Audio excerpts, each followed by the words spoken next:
Hey everybody, welcome to a Dice Tower Top 10 list. I'm Roy Cannaday. I'm Mike DiLisio, hello! I'm Chris Yee. And today we're going to be doing a top 10 list about themed games. But not only themed games, games that perfectly fit their theming. This is a good one. I'm excited about this. Yes, so I wanted to ask you guys, how did you kind of come up with the concept of the list? Is there certain parameters you did for your list? There are parameters, Roy. What was the BGG weighting? Make no mistake, there are plenty. This list is nothing but parameters. I see just. So here's the thing. Logarithms. Well, I didn't want to say it, but I'm glad you did. Yes. I have a little bit of an issue with this with this topic. Okay. Really? Yeah. One that you're okay discussing. I suppose. Look, we're amongst friends, aren't we? We're amongst friends. Exclusively. Depends on how you define friends. Fair point. So my thing is, look, board games are all about abstracting something. So there's no such thing as a game with a perfect theme. Even games where you're supposedly it's a game about playing games, never. All of my games on my list are all LARPs. It's just all different types of LARPs and literally running around in the yard doing the thing. Roy, if you told Going me to the that grocery store LARP.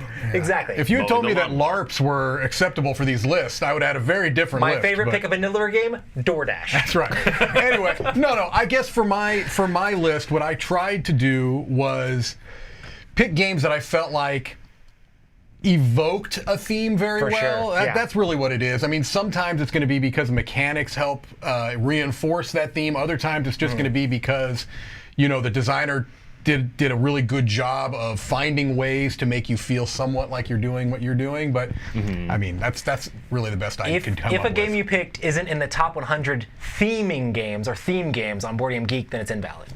Wow.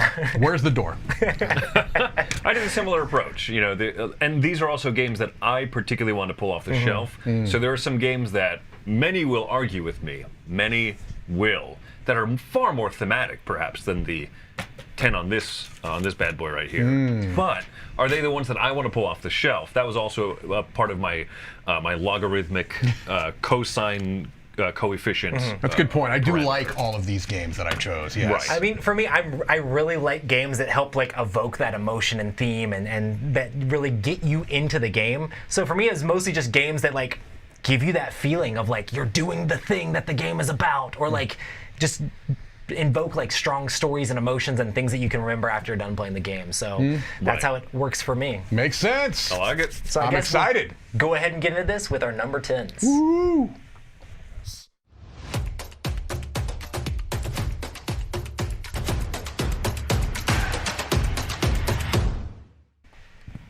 All right, well, my number 110, my 1-0. my number 10 game That on would be the a list. pretty short video if we do this. My number 10 is a game called Last Will.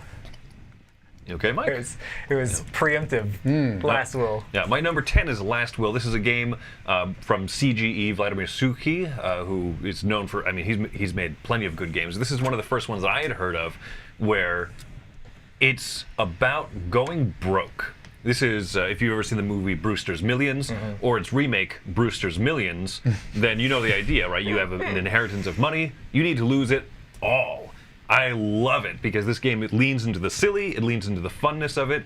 It's a worker placement, Euro game, right? This is not this is not a, maybe not what comes to the top of most people's minds of thematic.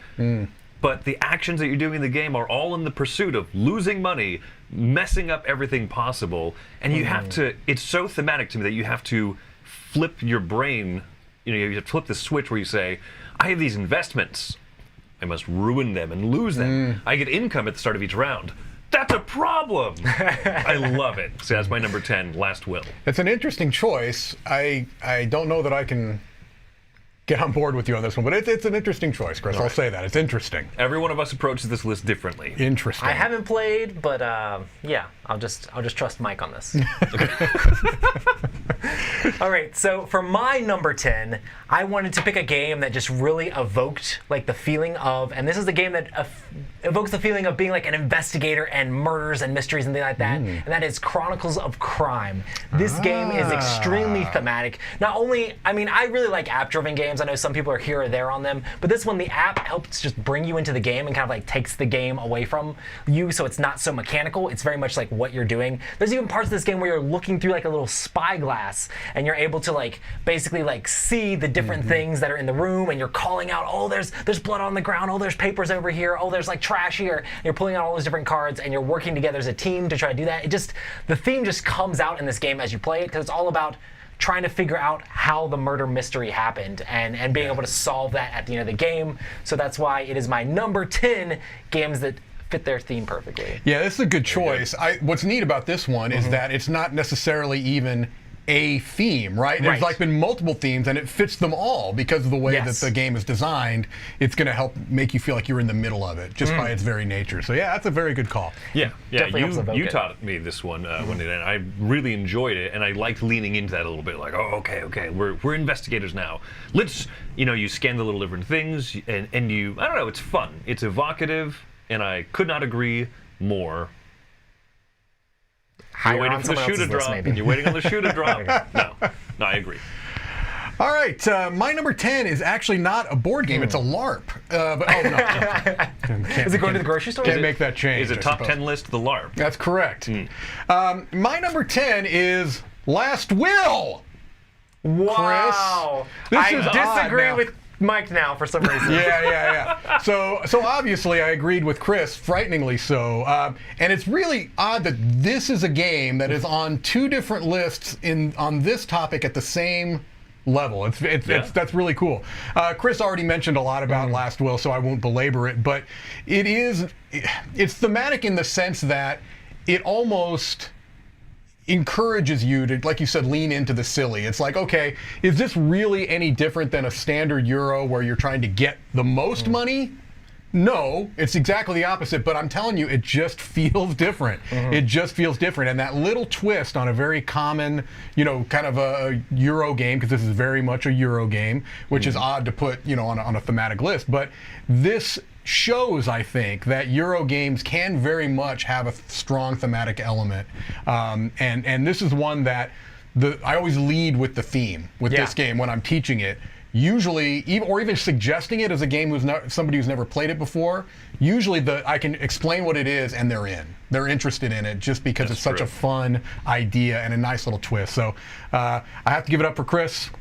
Brilliant choice, Chris. This is the best pick you've ever made. Chris made the PowerPoint. Therefore, he just copied every single one of Mike's picks. So, and he's first in the order, so he's going to say them before you every single time. This is ridiculous. This is why I don't like sitting to the left of Chris when we play games. Is it the other way around? You don't like sitting next to me on either side, really. Well, that has nothing to do with that, but we'll leave that for another time. That was my number 10, Last Will.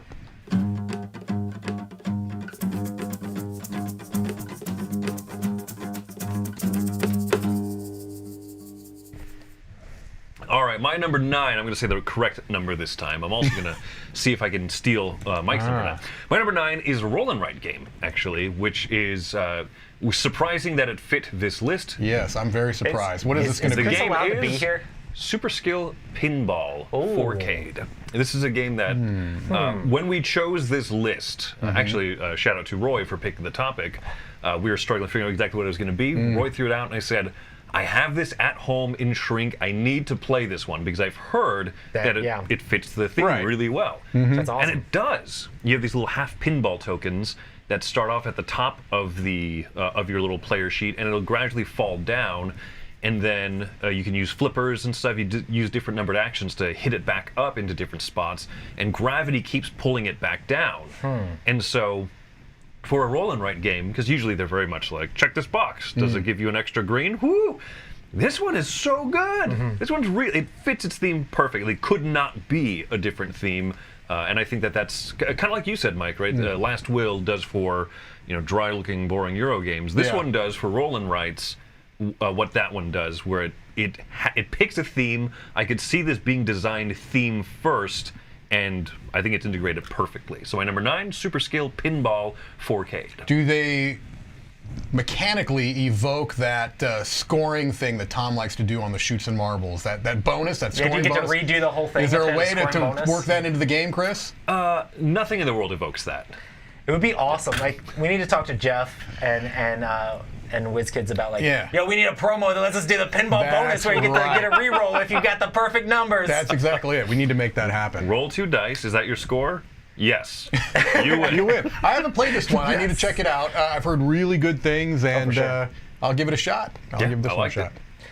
My next one, my number 9 here, fits into the Western genre of theme. And so a game that really fits its theme that is Western is Western Legends. I really enjoy this like Western themed sandbox style game as you're running around and you can be either like a marshal or an outlaw and you're going trying to like wrangle cattle and get gold and trying to go bid and do poker things. It's all about like trying to get victory points in different ways, and it just evokes that feeling of like running around in a Western game. You can blast the other cowboys, you can blast the bandits and outlaws and things like that, and it just gives you that feeling of a Western game, and that's why I have it on my list, and I really enjoy Western Legends. I actually need to play this more. I haven't played the expansion yet, and that just adds even more. You have like a train and things like that that Yeah. you can go on and stuff like that. I really enjoy Western Legends. This is another one I've heard a really good things about, but I haven't played it. I haven't played it either, actually. Yeah, I've heard it's almost kind of like the Red Dead Redemption type of a for sure. thing. So that's appealing, and I do like this theme. It has not been overused in board games. So. I love games that give you like that feeling of being able to kind of run around and do whatever you want. This game very much does that in a Western setting. So it's like there's lots of different ways to get points, but you can run around and do it as an outlaw or a marshal, just a cowboy running around doing crazy stuff. Yeah, that's cool. So, I'm going to assume it's a good choice. Chris, are you with me on this? I'm going to disagree with Mike. Fantastic. we'll see what chat says. I'm going to disagree with you while agreeing with you. Oh. Oh, I like in it. a weird conundrum. All right. All right, well, my number 9, even though I've never played it before, is Super Skill Pin... No, sorry. My number 9 is a game about Mendelian genetics called Genotype. And I know next to nothing about Mendelian genetics. I assume it involves dice and perhaps cards of some type. But here's the thing. You are a geneticist after all. Well, I play one on TV. First of all, this is a very unique theme, and I like that quite a bit. But even though I don't know much about it, here's the rule book, okay? I know I'm in a small little square here, but here's the switch rule back. book, right, of the game. In addition to this rule book is an entirely separate book that is nothing but the science behind the game. And it shows you how the game mechanics are actually evoking the science behind the game. Now, Genius Games has done a lot of these, but this is not one of those games that feels like a science lesson. It's a very, very fun Euro game, but obviously a lot of time and effort was put into making this a game that evokes the theme behind the science. But it never feels like it's at that's more important than a good game, right? Because it's a really solid mechanically dice drafting, dice placement game with a little bit of player powers and card powers. I really, really like this one. This one surprised the heck out of me when I first played it. I was intrigued because it was a theme that was novel, but the fact that it was actually a really good game is also a huge benefit. So Genotype, I feel like I know more about genetics than I did before. Was the rule book peer reviewed by other scientists? The rule book was strictly peer reviewed on Wikipedia, and so it's an absolutely unimpeachable rule book. And this is a game that even if you don't have an interest in the theme, you should check it out, and it might make you more interested in the theme. It's really, the pea plants, George Mendel, the whole idea of breeding these pea plants and recessive dominant traits. And all of that, the Punnett squares, if you remember Punnett squares from school, all of that is reflected within the game. A really, really cool theme and a really good game. That is my number 9, Genotype. Nice. Very good.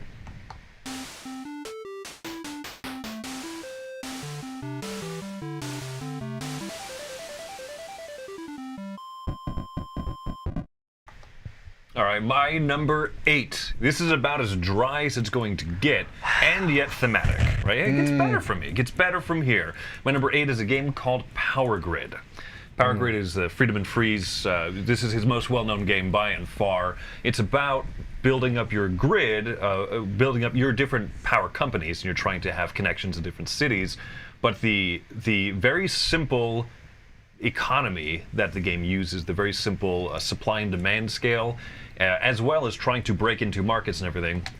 I've read multiple people say that those who work in this industry really admire this game for being fairly representative of what they do. They Really? Yeah. Huh. Yeah, the different energy markets, breaking into markets, and then also just the supply and demand shifting different, shifting according to if you're using coal or what are the other resources in the game? Garbage obviously is made up, right? Sure. But the nuclear power, Nuclear. using the different resources available as they become more available, shifting and being fluid.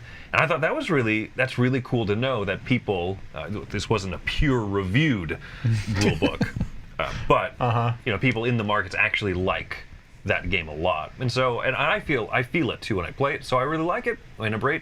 Power Grid. I would say this fits its theme if the theme is math. Right. Correct. Yeah. Math the theme game. is- Arithmetic, the board game. I'm shocked that this is. I mean, I would have never considered. I appreciate that you're going out on a limb. I mean, that's great. Go for it. It's just I would have never ever have figured this game would be on this list. So It's okay. The chat will just skewer you. It's okay. Look, It's all right. We're gonna find out. Awesome. My number 8 is a different theme. I enjoy like popular themes in games. This is my pirate themed pick. This is a game that has tons of story in it. It's definitely very on the silly side, and this is Forgotten Waters. Oh, I thought it was gonna be Power Grid. No, I pick games that actually like nail their theme. But yeah, Forgotten Waters is a blast to play, and the crazy thing that makes the theme like nail home on this is the fact that there's like narration in the game. You're playing these narrations with wacky things happening, and even though it's very mechanical where you're like rolling dice and kind of seeing where you're going with your different like pirate placement on these different pages, the art's evocative and the stories are crazy as you're going through different stuff. It just feels like you're a zany pirate crew going through this like mythical land, and it just really helps you like draw you into the theme as you're using an app and hearing all these like sea sounds and like pirates fighting in the background. It just evokes that theme so well. So I really think Forgotten Waters nails it with the pirate theme, and that's why it's my number 8. Wow, nice. And somebody in chat, Chris, said that the first game they thought of when they heard this list was Power Grid. So I'm not alone. No. My dry desert, dry Eurogame loving. No, but Forgotten Waters I think is an amazing pick. I really consider this one because not only is the theme and the art and the sound and all that stuff evocative, but I also love that you're a pirate crew. You're working together. You lose or fail together. But when you go to an island and it gives you out the different options, you're like, we're a team, but also I'm going to go rob the jewelry store instead of you. Right, yeah, exactly. Yeah, very much.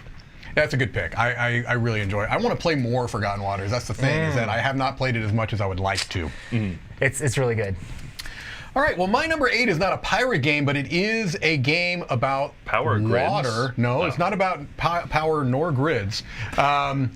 This is a game called Dive. This is a very unique, interesting game where the components of the game are part of what really sells this theme. The idea behind Dive is that it's a little bit of a mythology type thing. You're diving deep through the depths of the water trying to get a mystical stone or something along those lines.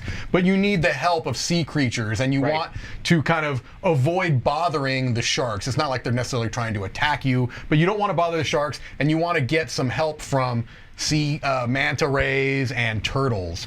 And so what you really are going to do, you can kind of see it in the picture there, is that there is a stack of translucent kind of acrylic tiles, okay? Some of them have holes cut out of them, and some of them will have different printed animals. And what you're trying to do is program up to 5 depths down, which are basically 5 layers down, and you're trying to figure out, just looking without manipulating the stack of tiles at all, where the different things are. Like, I think 3 of these tiles down is a red turtle, so I'm gonna bet really high so I can win that tile, and if I do, I can move closer down. I don't know if I'm explaining this very well, but it's a very intriguing game. It's not like anything else I've ever played, and the first time that I played it, I thought, man, what a brilliant way of trying to evoke this theme of diving. You're literally pulling depths of water down from this stack. So very, very cool game.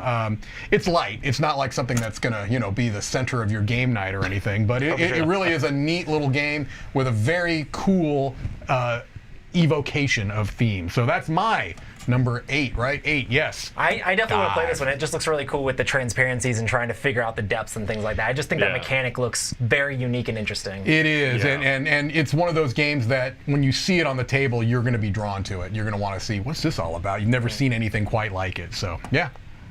Very good.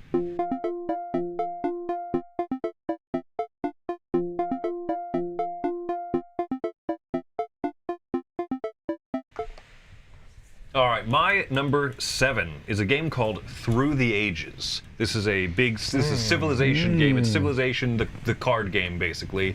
It's long, it's very big, and just by the fact that it is so long and has such a large scale, well, that's, it's a Civilization game. It pulls that off, but it feels like these types of games somehow reduced to basically cards and cubes.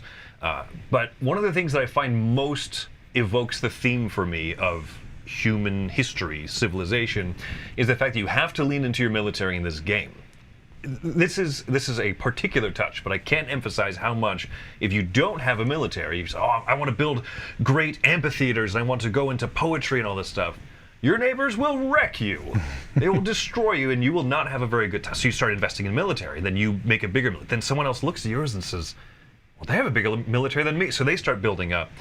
And one of the things that I felt, actually, after playing one of these games was very sad of thinking how many great, civil buildings and structures and statues I could have built if I didn't have to worry about this military side of things. And so I feel like it does a really good job of evoking what it is like to build up your civilization right next door to somebody else, knowing that they could come in and kick over your sandcastle at any moment. Every card in the game is also thematic, the whole scale of it, but I've had a lot of moments playing this game where I thought, wow, these are the types of tough decisions you need to make if you're in a position of power, if you have these responsibilities, and if Mike keeps building up his stupid army. Look, it's going to happen. Yeah, so I like this game a lot. I also really like how it evokes that Civ themes. That's my number 7 pick, Through the Ages. You're not shying away from the dry Euros in this category, He's Chris. like, you know what's thematic? Cubes. Cubes are so thematic. That's right. That's right. I've never felt more like a spreadsheet than I have while playing this game. So no, it's an interesting choice. It's an interesting choice. But you're going to probably get a whole lot of support in the chat, so that's all right. As long as Roy and I are sitting here crushing these picks. One of the things someone said in the chat I really appreciated: the theme doesn't have to be exciting itself. No, that's to true. be thematic and to fit. That's absolutely true. You know, Power Grid, for example. Right. Yeah. Because it's not an exciting theme, but. So for me, my number 7 is a game that has gorgeous art, an amazing story. And when you think amazing art and lots of story, I think Ryan Lockett. Yeah, that's what I was figuring. And this game is Sleeping Gods. This is a game that is just filled and takes you off to this world of whimsy as you go through and you're trying to find totems and trying to figure out how to wake these gods, even though you maybe should let sleeping gods lie. But it's awesome. I like it. But it's awesome going around. You're on a ship. You're trying to manage a crew. But all this time, you're going through all these different stories and getting clues of where to go next and what you should be doing, and just trying to uncover the mysteries of this world that Ryan Lockett's built for you to explore. And there's just something about it that just draws you in. And the artwork is always amazing in these games. And I think this is kind of this is definitely my favorite Ryan Lockett game so far. I've really enjoyed it, and I just love going through the story. And you can just explore in any direction you want to as you play the game. It just gives you a great feeling as you're working together to figure the things out in Sleeping Gods. So that's why it's my number 7. Tons of theme, just nails it and makes it happen. Very good. Very good. Yeah, that's a good pick. I did not, well, spoiler, I guess, but I didn't pick this one, but I'm kind of kicking myself that it didn't even make my short list, and I don't know why, because it's remarkably thematic, but it's so interesting to me so far. We're only 3 picks in here, almost. I haven't even gotten to mine yet.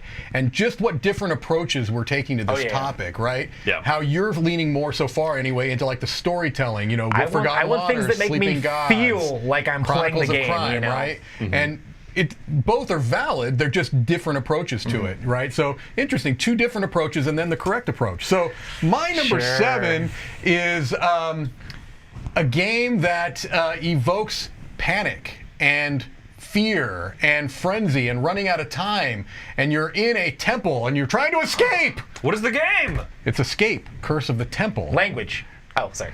Escape the Curse of the Temple is a game where, the idea, it's kind of this Indiana Jones, the opening scene of Raiders of the Lost Ark, where Indy is trying to get that gold totem, and he's trying to race out before the cave collapses on him. And the way that this game kind of evokes that is through a real-time die rolling, you know, frenetic, cooperative type of a thing.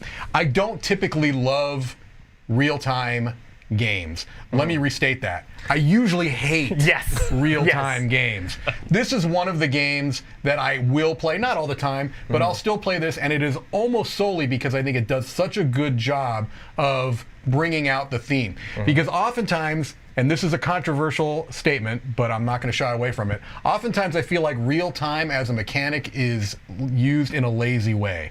It's like, I want to create some sense of anxiety amongst the players. I want to create some sense of angst amongst the players, and I'm going to do that by forcing them to do something in a particular amount of time. Whether that fits what's happening in the game or not. And that's when I get annoyed. It's like, okay, why is there a sand timer here when we're building a city? Are most people under a time pressure when they're building a city? No. But in this case, it makes sense, right? The thing is, it's falling. You have to get your things and get out. And I love how this game forces you to cooperate as well. The fact that dice can get locked, and like someone's way over here with their dice locked, and you have to like run over there and try to help them. And just the fact that like you can use dice together to complete the different tasks and things like that just makes you feel like you're working together to get those gems and run out of the temple. So I think this is a good pick. I love when one person's on their own, they get all their dice locked. Like, oh, I got my ankle caught in a trap. Fine, I'll come over and rescue you. You turn around for 1 second, their arm is like stuck to the ceiling. Come on! Stop messing everything up. Yeah. So this is the game that has rescued real time. I think for me a little bit. This is why my number 7 is Escape: Curse of the Temple. Awesome pick.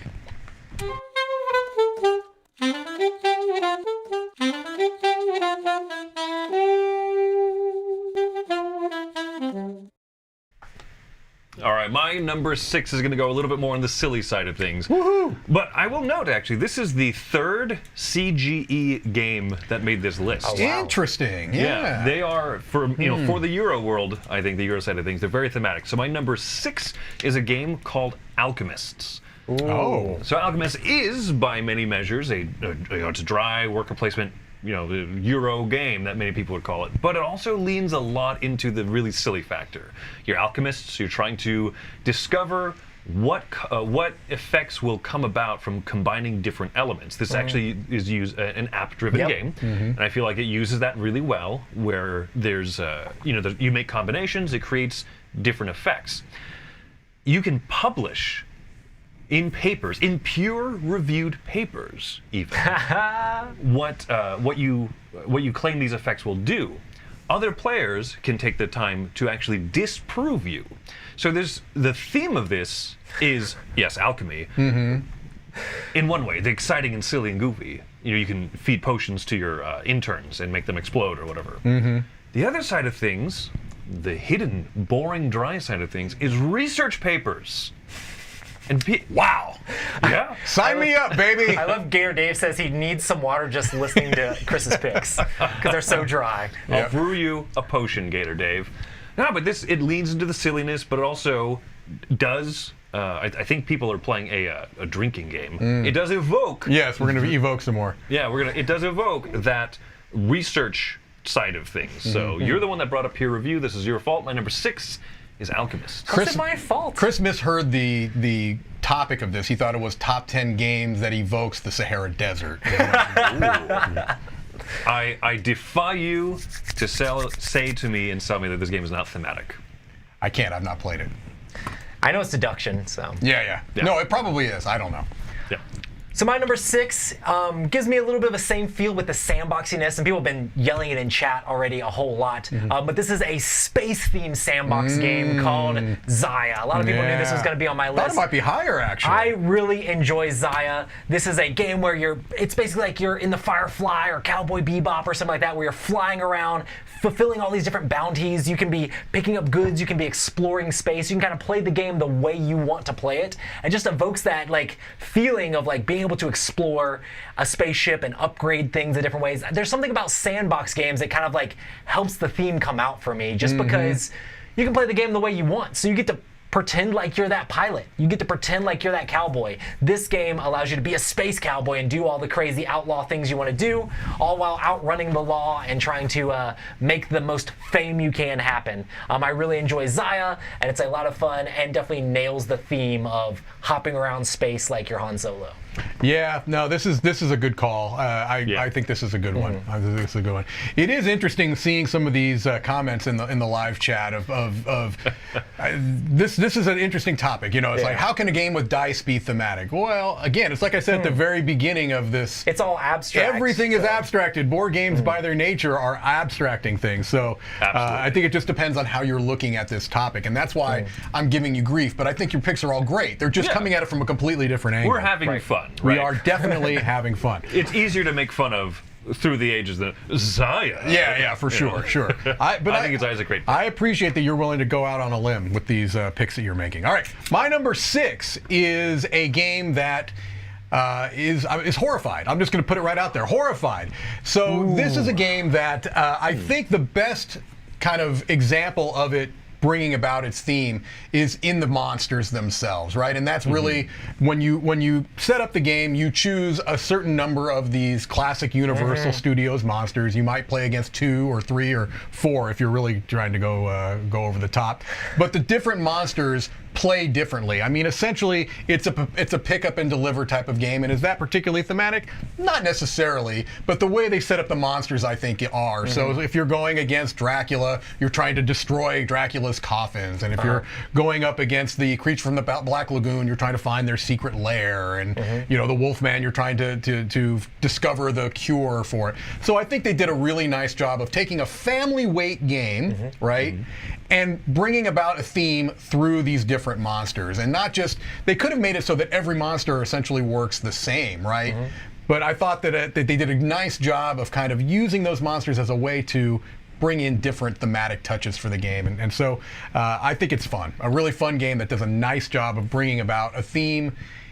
Tonally, this game could have been all over the place, right? It could have been super silly, or it could have been super dark, and it's neither. It does a really nice middle ground for that. Well, so. and the items that come out, I noticed too when we were playing is, you know, the red items actually are all kind of weapons focused, attacking. So yeah, you're completing red, yellow, and blue tasks, but they do go out of their way to make sure that those tasks still also feel appropriate. Right. Yeah, that's a good point. This is a great one.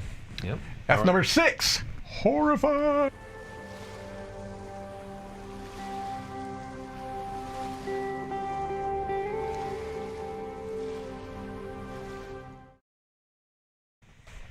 All right, we do have a super chat. Mike, do you want to read it? You're closer to the screen there. Yes, this is from The Fancy Filmmaker. Just got the Godfather board game by Simon, and it's dripping with theme. Get a towel. Yeah. Bury him in the lake. That's right. Yeah. That's not river. a bad choice. Not a bad choice at all. No, I that's one I have not played. So okay. I would be curious about it. Yeah, I can see that fitting on this list. Sure. Is it dry? It does have Euro elements. You're trying to fulfill different things, but also it has a lot more theme than any of the games on your list. So. My number 5. Let's get to something exciting. Oh, here we go. Right. Here we go. Now it's time to wake up.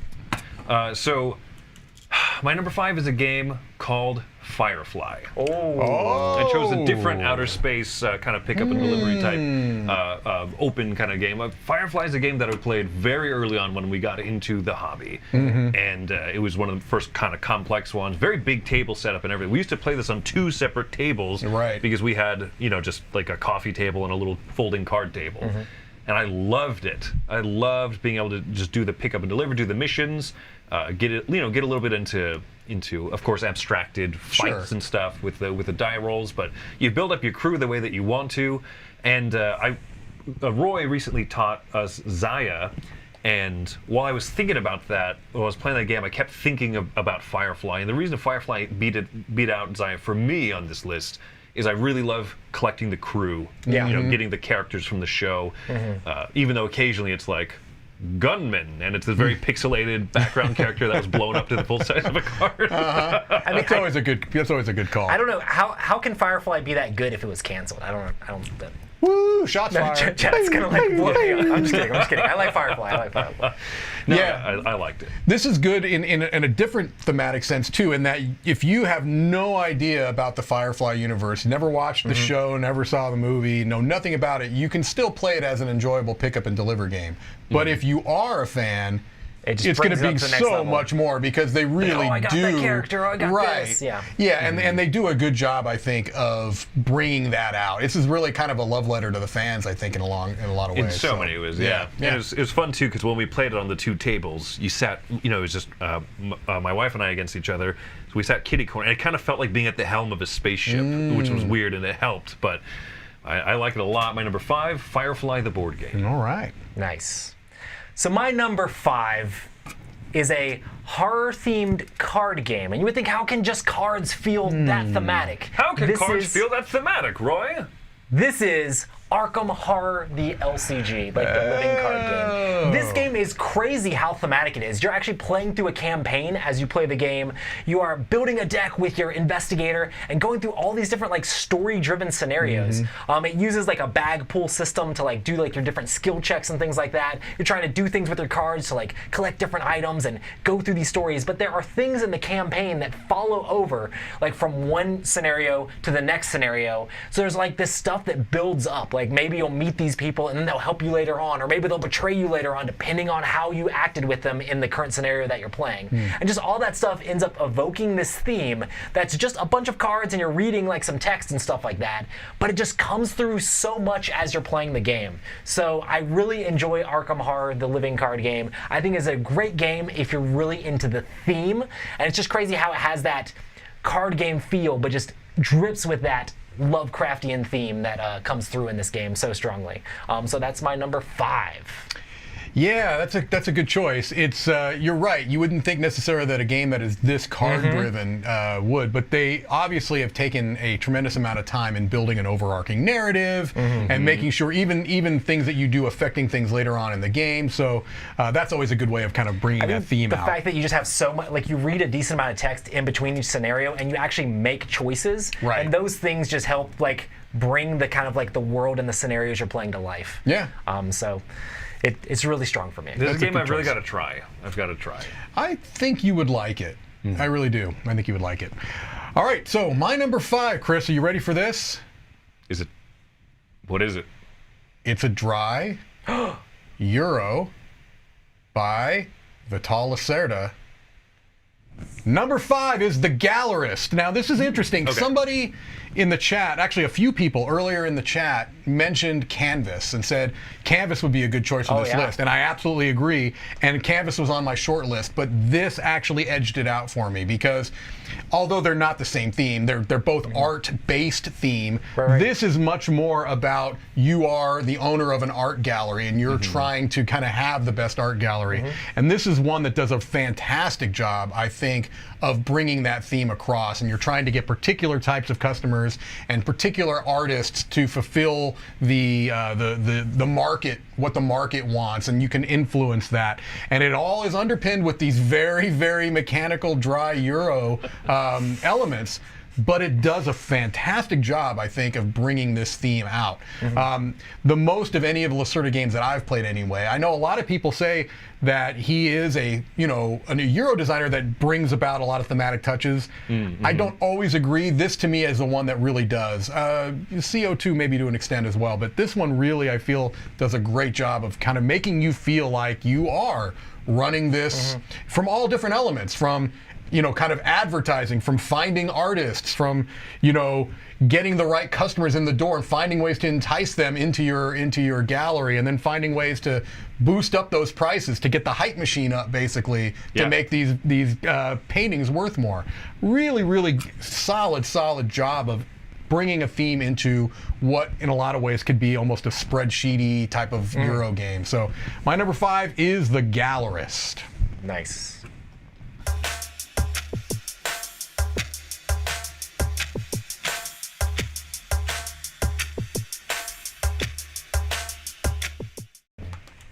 All right, so for my number Thor, my number 4, I'm going to go a little bit more to an exciting theme. My number 4 is a game called Detective City of Angels. Oh. So I really liked your pick of Chronicles of Crime. I consider that one. But Detective City of Angels is a game that one Z Garcia taught to me. Oh, nice. And I had a lot of fun with this. It's kind of a one versus many game, is what it is. One person sits behind this screen, almost like a DM or a GM with a role-playing game, and the other players are the investigators. But the other players are all trying to out-investigate each other, and so you're kind of, it's fascinating because you have to use your resources to kind of listen in when the time is opportune, and you also have to try and determine if the person running the game master, is giving you all the information or not, because they are trying to win by not having anybody solve the crime. So you go and you talk to a character, and then you say, hey, I'd like to know, where were you the night of XYZ murder or whatever? And that person will give you an answer, but it might be the best, it might not be the best. And that person gets to kind of role play, to the character in the game, what they're going to tell you, right? There's a card you rotate a certain way. And so it's hard because you got to know when to lean on them.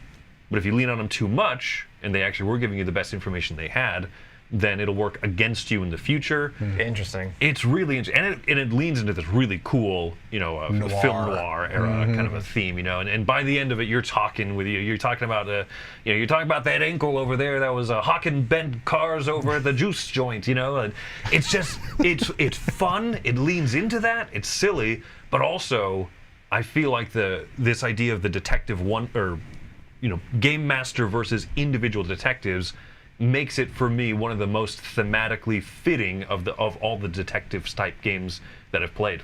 That's my number 4, Detective City of Angels. I'm a little annoyed with this pick, honestly, Chris, if I'm being perfectly frank here, because I should have probably put this. This is a great pick. I think this is a game really, really good pick. I really want to play this just because I've heard so many great things, and it just sounds like a great game. Yeah, I know Van Ryder does really good themes in their games too. I wish I had thought of this. This probably would have. If this is my 11. There we go. I'm going to pull a Tom Vassell. This is my number 11. You mentioned Canvas earlier. I thought. Yeah, that's another good one. Okay.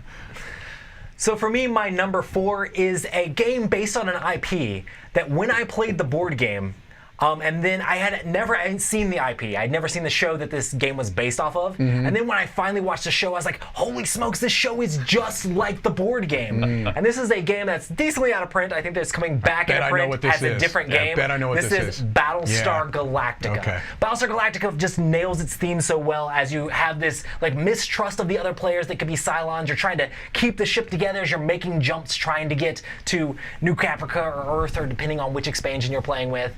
But you're trying to race to get there, but the whole time these Cylon ships are popping up. You're having to jump out in ships, blasting those ships away, protecting the crew, but all the while there's other players that could be Cylons amongst you. There will be Cylons by the second half of the game, and you're trying to figure out, who do I throw in the brig? If you're the Cylon, you're trying to do the whole subterfuge thing. This game just feels like Battlestar Galactica in a box. It really feels like that theme, and having seen the show after playing the board game, it just resonated so much with me. I was like, this is like the pilot or the first few episodes of Battlestar Galactica to a T.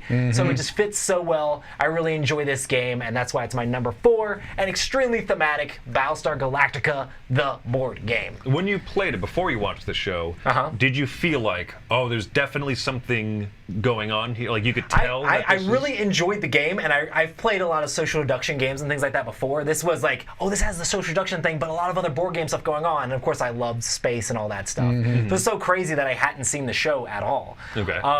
So I really enjoyed the game, and then going in and watching the show, I'm like, holy smokes, it all makes makes perfect sense. Like everything just fits just right, So. Right. Okay. I never saw the reboot of the show. I remember the original one when I was a young lad. They may have been on comments. reruns. I don't know. Look. All I'm saying is, anyway. I didn't want to be the one to say it, but. My number 4. My number 4 is a game with a theme that is not very heavily used, and I kind of wish it was done more, although if it's going to be done, let's do it well. This is a game called Vinyl.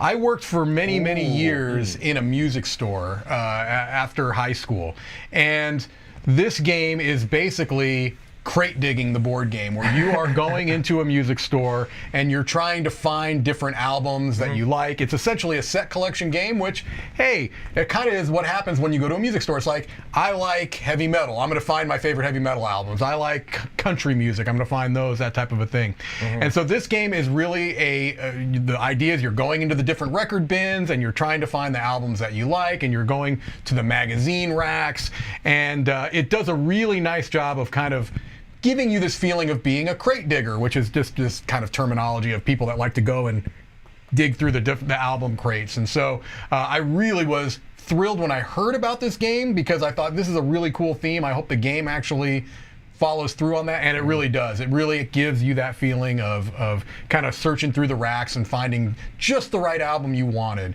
So I'm very, very happy to play this one, and not a lot of people have played it. It kind of flew under the radar, I think. I haven't played it. We have it in the Dice Tower library, so I'd be happy to play this anytime. It's a really, really solid game with a fun theme, a really fun theme. And you could tell that the designer, publisher, obviously have this same love for music. It kind of shows in the game itself. So anyway, Vinyl is my number 4. Awesome.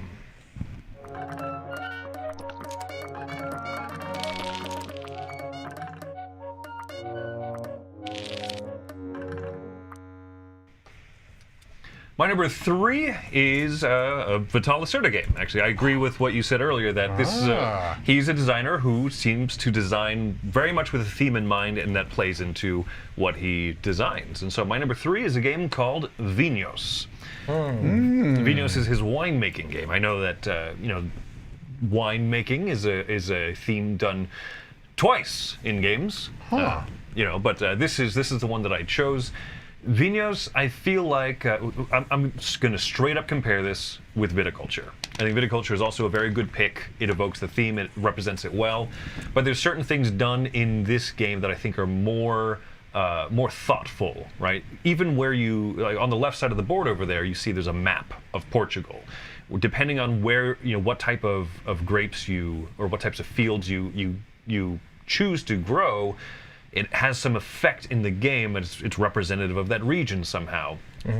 This is about submitting, a lot of the points you get are submitting your wines to a wine fair, a wine tasting fair, and you have to alter the way that the wines look and they smell and their alcohol percentage. All these things that I can tell are very, very much crafted into the game, very intentionally, and I like that. I really, really appreciate it. This is one of those more mechanical, represents thematic rather than punchy, exciting kind of a thing. But I have a lot of respect for this one, and it's fortunate that I like the game. So my number 3 is Vinos. Another thematically adjacent game to this, as somebody mentioned in the live chat, is Distilled. And I'll just say that that's something we played live here on the channel. That absolutely would have been on my list, but I didn't pick it because it's not been released yet. Yeah, Right. it just finished crowdfunding. But yeah, it's Exact interesting. same thought, yeah. That this theme, can work well for that. So I have not played Vinos yet. I put yet on there, so I kind of opened myself up. I'm not sure if I really want to, but maybe I do.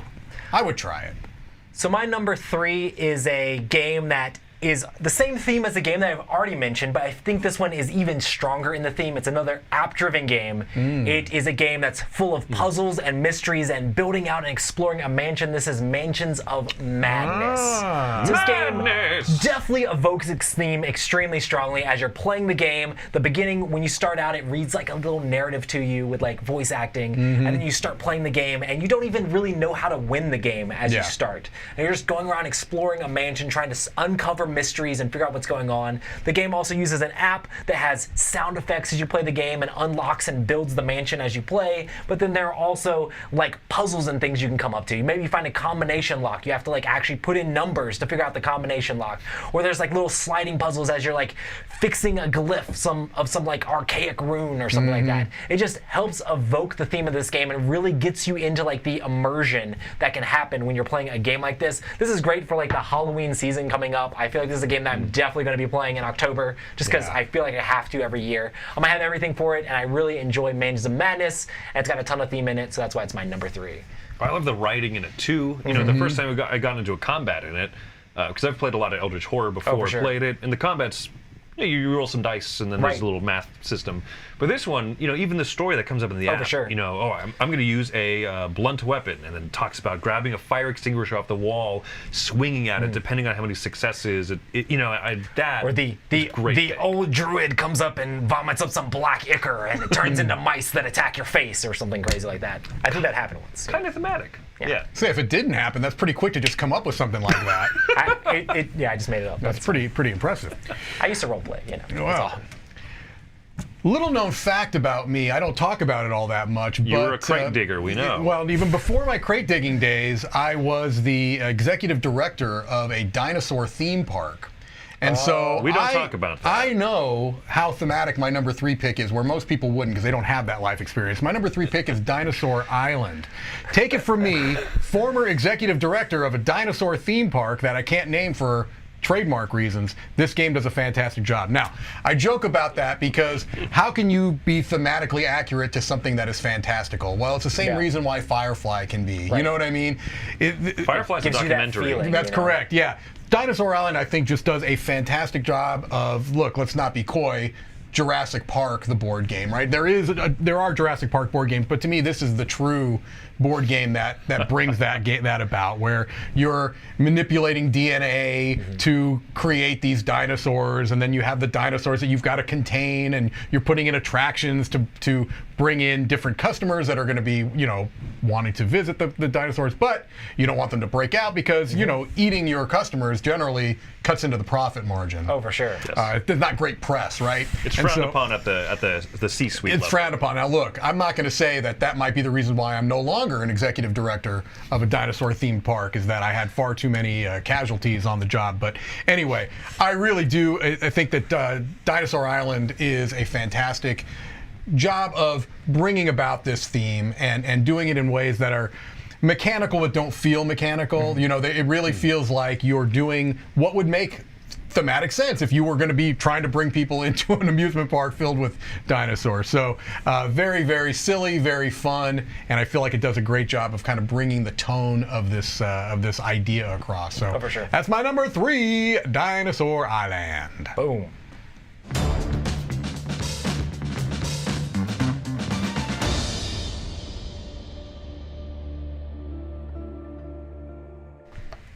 So for my number 2, I'm going to go exciting again. My number 2 is a snap. game that is called Black Orchestra.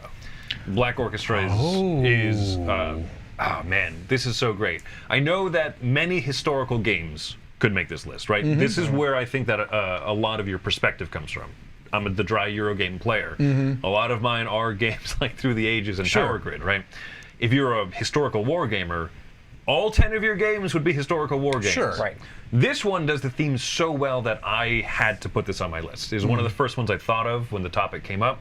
You are different conspirators trying to assassinate Hitler early on in the middle of World War II. So much of this game, even the appearance, even just the visual layout of it, but so much of this game feels very thematic. All of the assassination attempts that you can luck into and then attempt in this game are based off of actual things that were either attempted or at least planned or plotted. The map of the game itself ebbs and flows depending on the amount of time that you're taking, right? As the war rages on, Germany's reach expands and then it starts to contract near the end. The amount of support of the regime support you have to overcome also ebbs and flows as the war effort changes. So much is put into this game that the designer clearly had history in mind first, and I really like this game a lot. It comes down to a die roll, whether you do it or not, but that also feels thematic. It's such a long shot to be able to actually win this game, and guess what? It was a long shot for any of these attempts, so I really like it. I read up on tons of history after playing it because of this game. Oh, wow. So, yeah. That's my number 2. Yeah, they did a really good job of incorporating the historical elements, mostly through the cards, those event cards that come up, but without making it feel like a history lesson, right? Yes. It's what it does is what I think a lot of the best examples of these games do is exactly what you said, which is when you're done playing it, you had such a good time and you were so enthralled with what was happening that you feel compelled to learn more about it. You know what I mean? And so this is a really good pick. And Gator Dave also says that you're quenching his thirst for theme now. There we go. I guess you're finally getting the chat's approval with your top half of the list there, Chris. That's Congratulations. all I could ever hope for. It was a slow burn. Slow burn. My number 2 is my favorite intellectual property of all time, and this is Lord of the Rings: War of the Ring. Okay. I mean, people have said it before. People in the chat were already calling it out. They're like, this is going to be on Roy's list. I mean, you guys know. I love Lord of the Rings, and this just gives you that feeling of journeying as the Fellowship, trying to figure out a way to sneak into Mordor while holding the Black forces at bay, and all of the Moria orcs and things like that that are taking over everything. And then as the Shadow player, you're just trying to figure out a way to stop. Get corruption on Frodo and take over all these different strongholds. It really gives you a strong feeling of Lord of the Rings as you're playing the game. And it doesn't necessarily make you stick to the book 100%. There's cards you can use in different ways. You can try to be sneaky. There was one time where I took the boats in Grey Haven and sailed around the outside and popped up down near Gondor and snuck in through the back way. And it's just interesting things that can happen in the game and mix up the theme overall, but just feels like you're playing in that world of Middle Earth. I really enjoy War of the Ring. It's one of my favorite games of all time, and that's what's my number 2 for thematic games here. It's a good pick. Yeah, I mean, hard to argue. This is one I have not played, but I mean, everything I've heard, makes it sound like this is very, very, very thematic. It's definitely a giant game, but it definitely immerses you in that theme as you play through it. Yeah, I've not played it either. I would like to because of exactly that. All right, well, my number 2 is a game that is set in 19th century Victorian England, I believe. This is a game called Obsession. Obsession is a really, really unique theme where you are, the leader of a manor house, a respected family, but it's kind of fallen on some hard times. And what you're trying to do is bring yourself back up into the big social graces of society in Victorian England. And you do this by managing your staff, your gentry, and your butlers and your maids. And you're also trying to invite people to parties that you're throwing and things along those lines, and upgrade your manor house in such a way that it's going to appear that you still are in the high levels of society. And you also are trying to marry into these even more prestigious families to bring yourself up. Really, really cool theme. If you are familiar with Downton Abbey, the show, or they even made a movie out of it, this is very, very much like a Downton Abbey-esque type of a game. Very, very unique theme. This time period is not unique, but the way that they're handling this time period and kind of this idea of societal pressures and trying to kind of hold yourself in a time, it's really, really a great job of doing that, and a game that really doesn't play anything like anything else I've played. So that is my number 2, Obsession. Nice.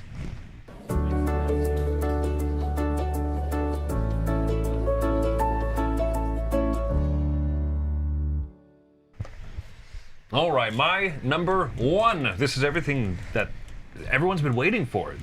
What is my dry Euro game pick going to be? Thematic game. Go. Driest Euro. No, go. I'm not telling you to go. Go is your choice, right? Unfortunately not. My number 1 is a game called Captain Sonar. Ooh, I actually thought about this. I really thought about this. This is the other game that came to mind instantly when we thought of the topic. I thought Black Orchestra. I thought Captain Sonar.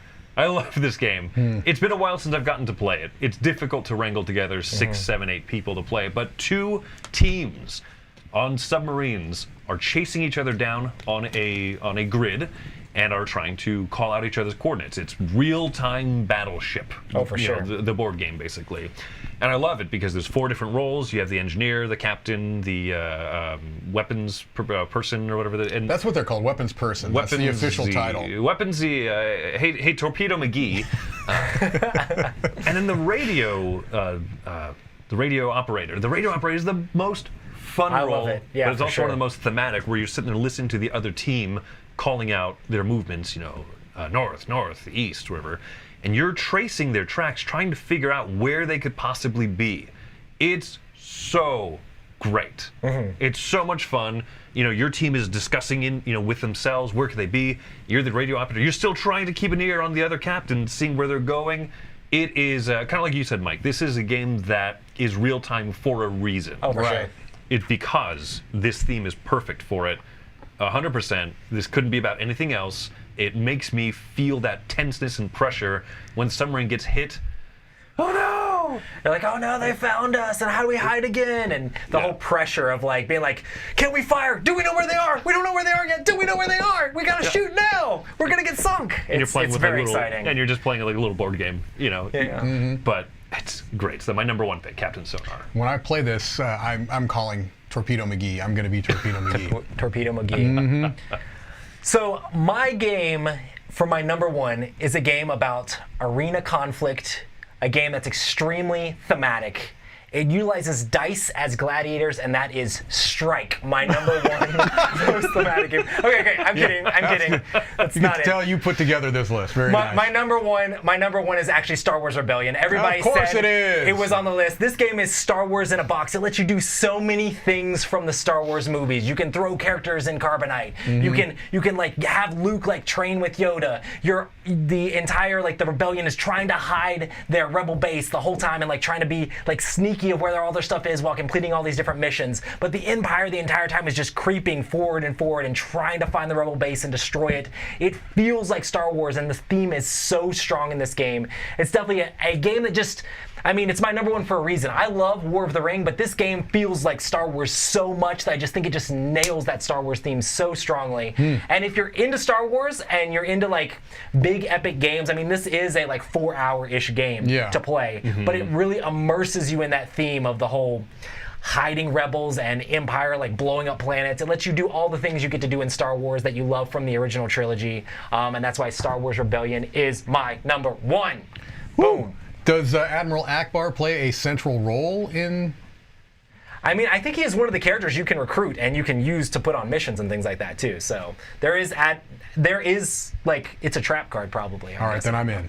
As long as Akbar is the central focus of the There game. you go. This is a good. This is one that I have played. I really considered for the list, and I don't know. The way that I constructed my list was a particular way, but this one met so many of the parameters. Oh, for sure. Yeah. I'm sure it's a great pick. I have not played this yet. I don't play a lot of two-player games, especially ones that are long like this. But I have people that are willing to teach it to me. I really just need to like take you guys, like have you guys come over one at a time, not together, and be like, okay, War of the Ring, Star Wars Rebellion, so that way I can have other people join these on the list, because there's so many lists you guys have where people are like, why are these not on here? You don't want these games are so good. You don't want to have two tables where you're playing. Actually, I could. with mine. You guys could both come Shit. over. I would let you guys both come over, and I just teach you guys both the game, and you play against each other. Because that's how dedicated I am to these games. Because I'll they're play that good. War of the Ring against your Star Wars Rebellion. I love There it. you go. This will be and us. you have the dark side trying to find the rebel base. There you go. I like It it. actually kind of makes sense. Nothing could go wrong. This will be us at Roy's house. Who is it? Torpedo McGee. All right. My number one, when we brought up this list, when you, I think, came up with this list, I only had one game that immediately came to mind. Everything else I had to kind of think about a little bit. The first game that came to my mind is this number one, and this one wasn't even close. My number one most perfectly themed game is Nemesis. This game is everything that you would want if you're trying to play a game that evokes kind of this space horror theme. Again, not being coy, this is very much Alien. Again, there already is an Alien board game now, but this is truly, to me, the Alien board game. I mean, just the idea of waking up in a cryo sleep, not really knowing what's going on, trying to figure out what you need to do to survive.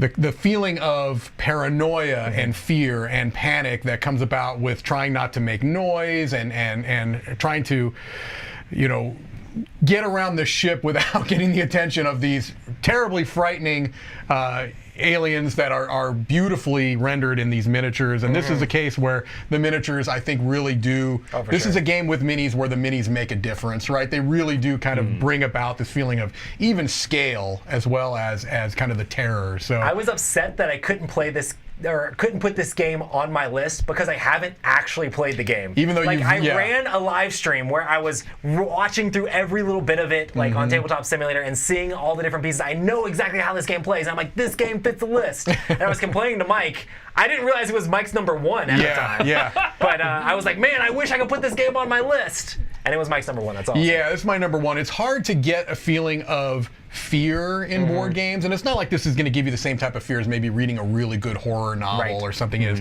but it does, for a board game, it does a really good job of kind of bringing that kind of paranoia and fear and what's going to happen next in just a really remarkable way. I think that Nemesis, to me, is probably, again, the most thematic game that I can think of that I've played, and so that's why it's on my list. My number one. That's awesome. All right, I'll have to play this sometime. For sure.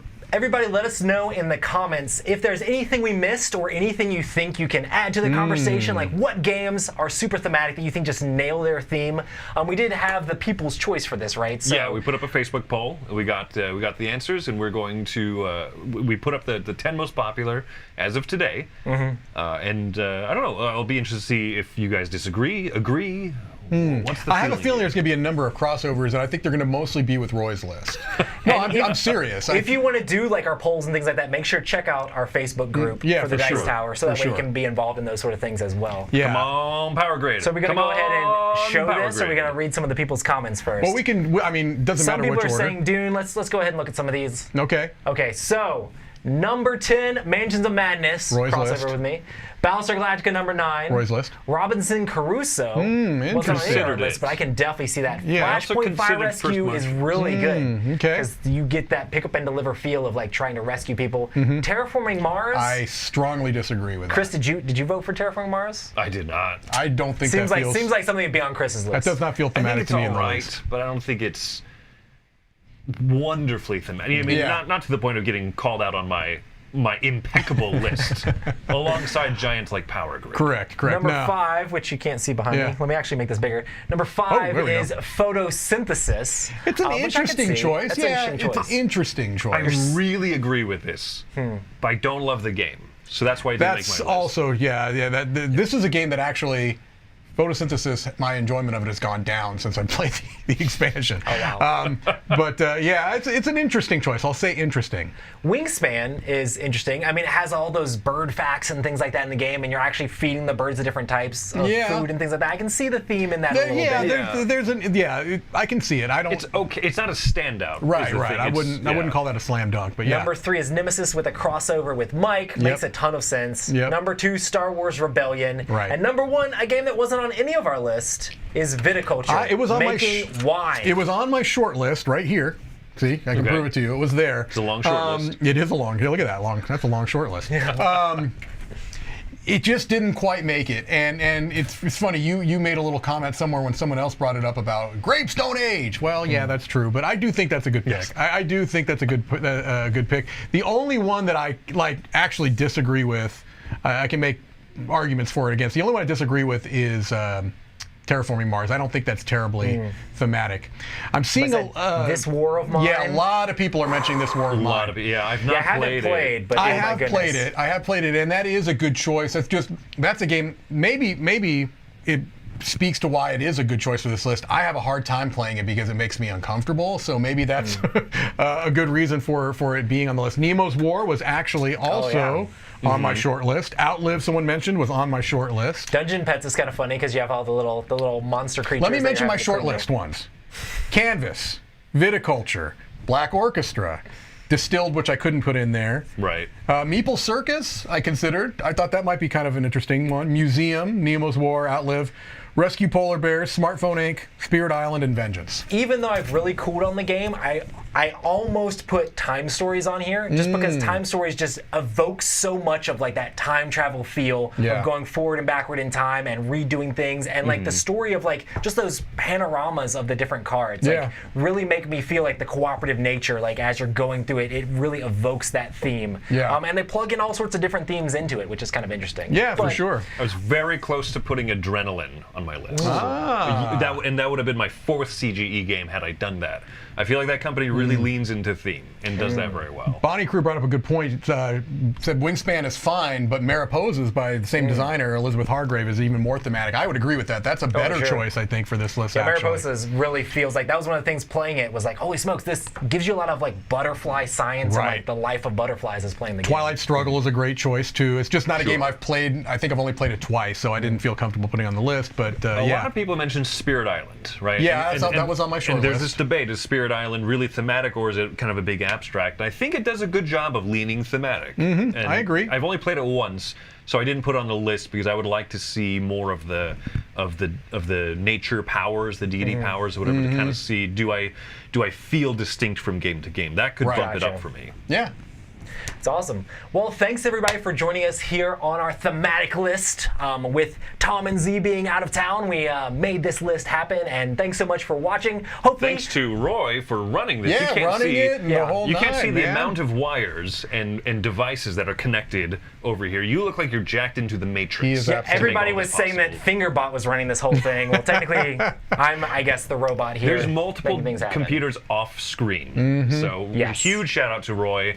Big round of applause. Great job, man. Let's make it happen. Hosting and running and being in the thing at the same time. It's been a lot of fun. Well, thanks everybody for joining us. Until next time, I've been Roy Cannaday. I'm Mike DiLisio. I'm Chris Yee. Have fun enjoying those themes. Woo.